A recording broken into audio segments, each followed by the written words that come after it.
Coronavirus has gone on a rampage in 2020 and has had ramifications in everyday life. In this docuseries, we will look at everyday life of some people and see how coronavirus has affected them in more ways than one. On today's episode, we'll meet Liesel from Australia, Melbourne, and Julia Goodinson from Sheffield in England. Hi there, my name is Liesel. I thought I'll just give you a bit of information about me. I'm a phys ed teacher, which I absolutely love. I've been a classroom teacher all my life, but this year I've taken on the role as phys ed teacher, which has been awesome because I've participated in a number of different kinds of sport throughout my life, from soccer to volleyball, netball, hockey, athletics, table tennis, you name it, I've participated in it. And I've also coached a lot of the different kinds of sports as well. Love riding a bike, love taking my dog out for a walk, love going for a bit of a jog or a run, love a walk on the beach, love canoeing, out in the lake, great, absolutely love that. Yeah, I love roller skating, ice skating, anything that involves activity. I love travel, been to a number of different countries and it's been phenomenal as well. I love writing and I've written a number of poetry books which I hope to be published soon.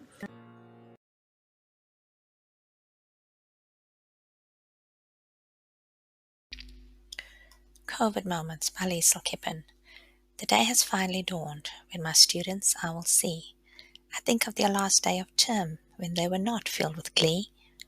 No one could quite comprehend then what the future would pan out to be, and everywhere we turned looked bleak with uncertainty. Televisions, radios, networks, and international media too, all spoke of gloom and doom, and the chaos that would ensue. Questions were thrown everywhere, and no answers could be found, for no one at the time had a clue of what was going on around. Knowledge then was limited, and stories fled quite fast. Some of us were doubtful of how long this uncertainty would last. Each had their own version of how matters would unfold. Some versions were quite interesting, while others daunting yet bold. Kiddywinks finished school on the last day, while others some days before. They all pondered and brainstormed about whether schooling would continue any more. For some, it seemed strangely odd, a trifle intense and bizarre, that a tiny little virus could travel both near and far. By then the hysteria had taken root, and the maddening frenzy was in full force, as toilet rolls became the victims, with everybody hunting for their source. Madness soon took over, and selfishness prevailed, as stockpiling took center stage and all sanity was derailed. What started out in China soon moved around real quick, and in 2 shakes of a duck's tail, the entire world began to get sick. COVID's rounds had begun, first in Wuhan's shadows undetected, but within days it grew bolder and took the lives of those it affected. Theories circulated and accelerated as countries all shut down. Lockdown and isolation took hold in every town. Sanitizer and detergents were deemed valuable as gold. They were hunted down fervently in every outlet where they were sold. People kept their distance and were advised to stay at home. They were not allowed to socialize, congregate, or roam. Safety measures were put in place to lower COVID cases. These were finally adhered to as masks were put on faces. More theories and anecdotes addressed COVID-19 hygiene, while everywhere around the globe COVID's impact could be seen. The world moved hesitantly and in fear as a deep-seated terror took hold. It seemed like a small number of people invited God into their fold. It soon became apparent that COVID was here to stay. That's when fervent prayers were ushered up, words to God in every way. Unity, strength, and compassion became global, pivotal tools as countries sought to communicate on how to administer worldwide COVID rules. One by one, each nation began to take a stand. With boldness and confidence, some with Bibles in their hand, they braved the many onslaughts of politics and more, but little did they know that another avalanche was in store.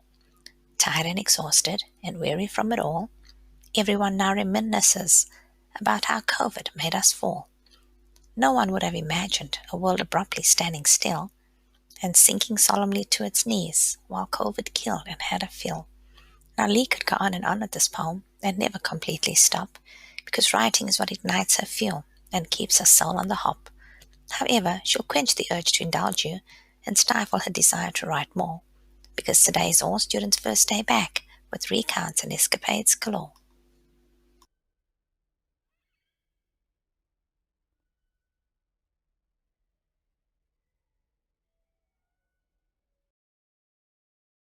This poem pretty much sums up life after COVID.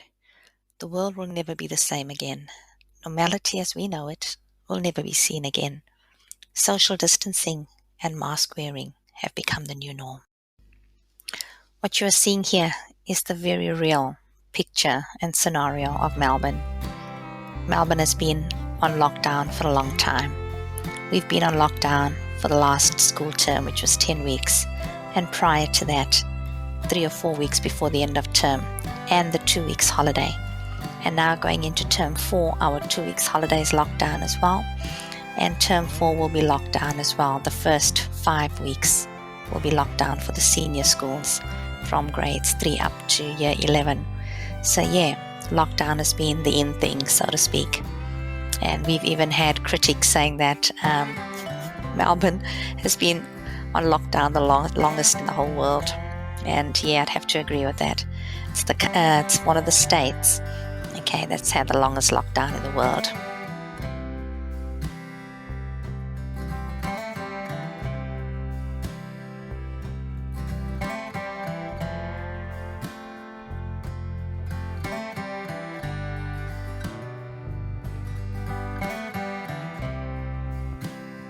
Daniel Andrews is our premier, and he gives us daily updates on COVID matters, and he reminds the citizens of Victoria to stay at home, especially if you are sick, and that the only time you should be out is if you satisfy these 4 conditions. You're going to see a doctor, you're an essential worker, you're going to get groceries, or you're going for exercise.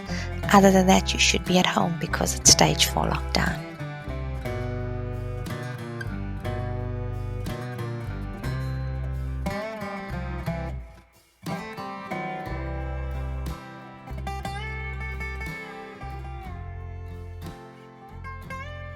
I'd like to invite you to join me on my trip home from the shopping centre.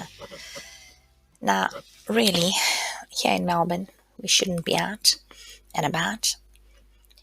If you are out and about, it needs to be because of one of 4 reasons. Number 1, if you're going to buy essential stuff in the shops. 2, if you're going to work as an essential worker. 3, if you're going to the doctor for medical treatment. Or 4, if you're going for exercise.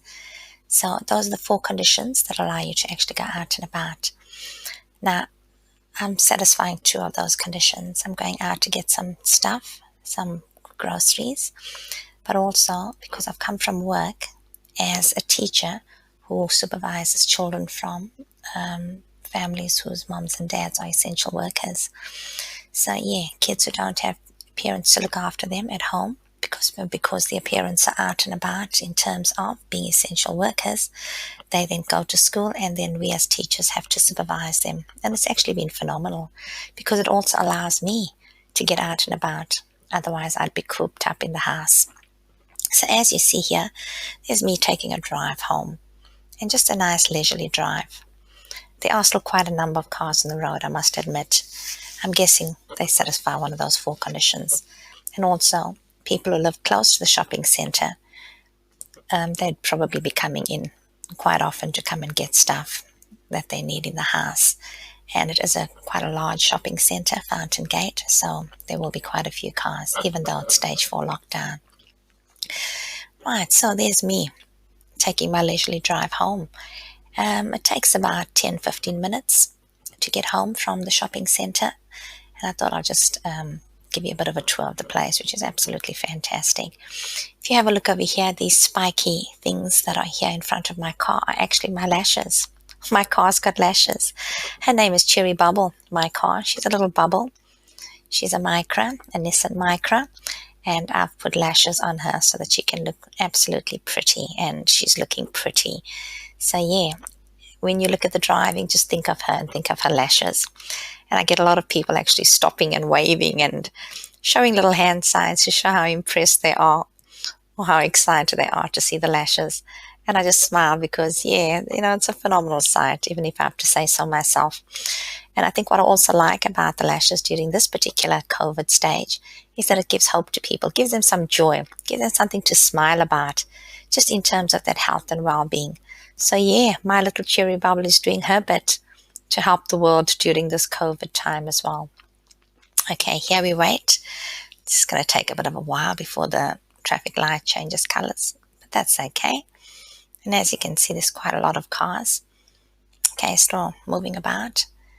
So even though we're on stage 4 lockdown, there's still quite a bit of movement in some parts of Melbourne. Not all parts, just in some parts. And I'm guessing it's the parts that are close to shopping centres. So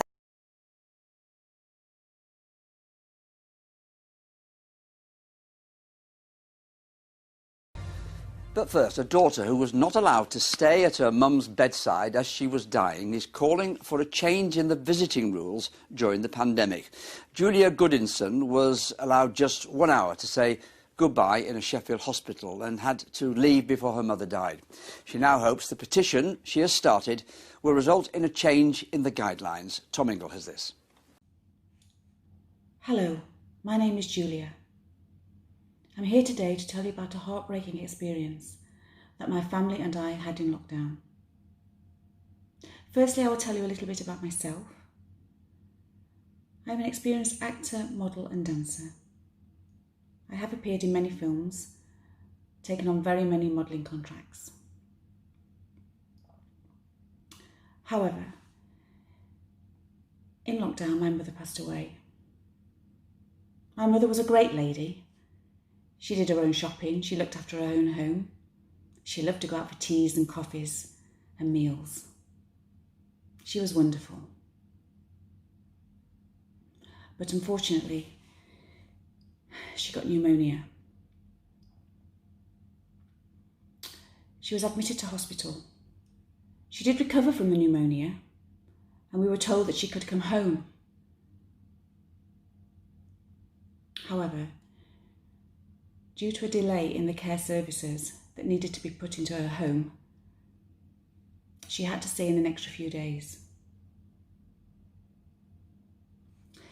In those few days, my mother was moved to a different ward.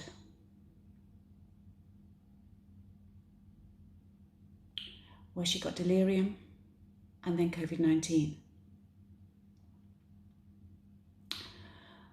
I don't know if anyone understands about delirium, but I'll just tell you a little bit. People get very afraid. They don't take their medication. They get confused, especially the elderly. They don't eat and drink properly. And if you can imagine, the lockdown had just happened, so we weren't allowed to visit at all. We even had to post night dresses and clean clothing. So we were all very, very, very, very, very scared for my mother. But my mother suffered terribly. And she thought at one bit that we'd abandoned her, which was absolutely heartbreaking for ourselves.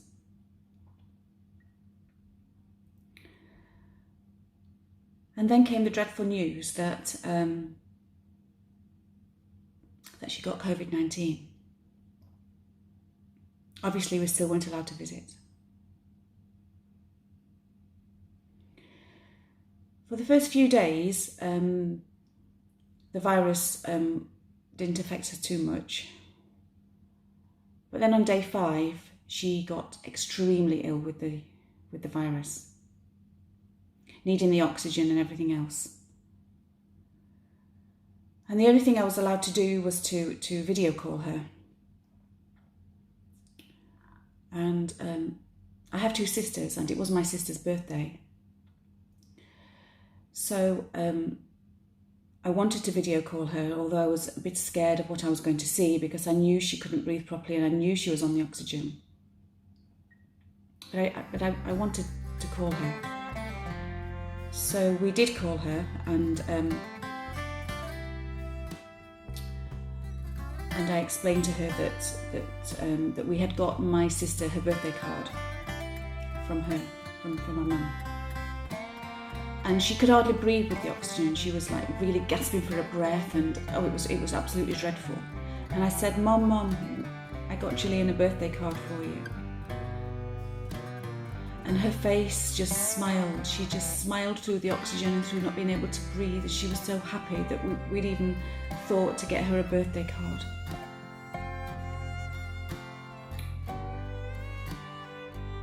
I went home that night, and we were told for several days, maybe around 10 days, that my mother might not make it.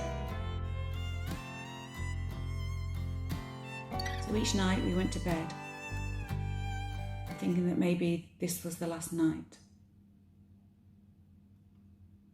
And I do believe in God, so I begged God to keep her alive and that she'd be awake in the morning.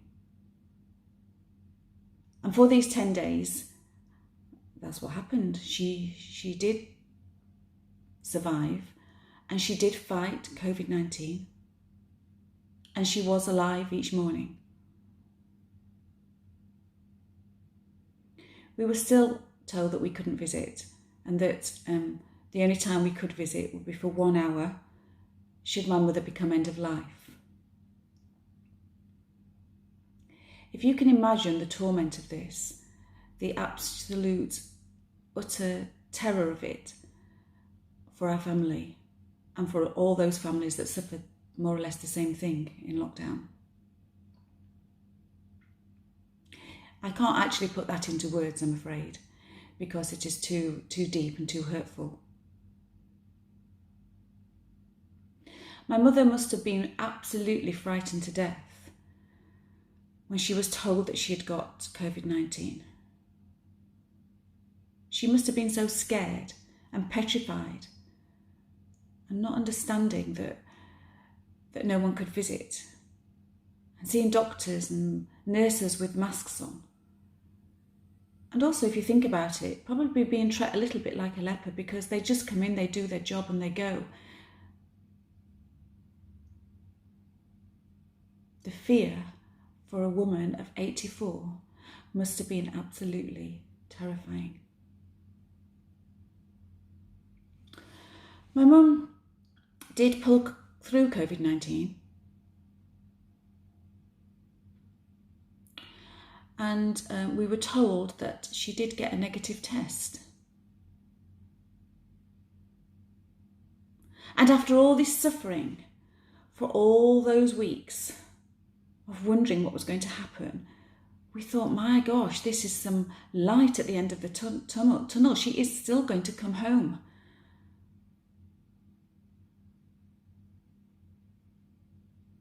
So this particular night, we all went to bed so happy. We thought, gosh, this is like a miracle, because, 84, who would even pull through all this? And she has.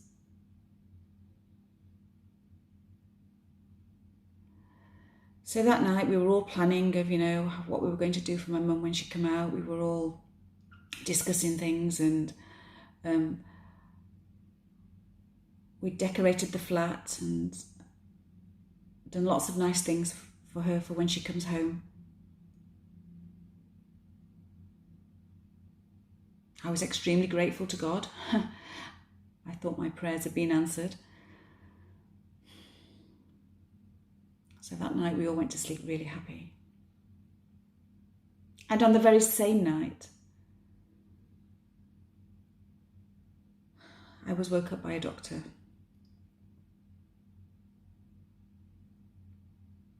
who told me that my mother had now become end of life.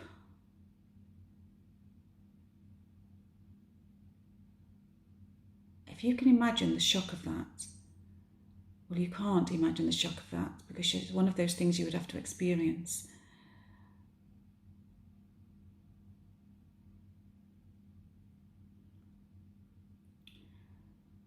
So I said to the doctor, why is my mother end of life? We were just told she was coming home. And he said to me, your mother's bowel has burst. And there's absolutely nothing we can do about this one.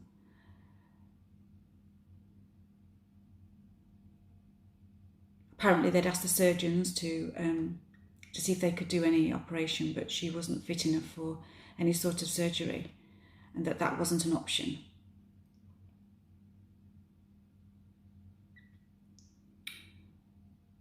So I was told to come in for my 1 hour visit, because my mother was definitely not going to pull through.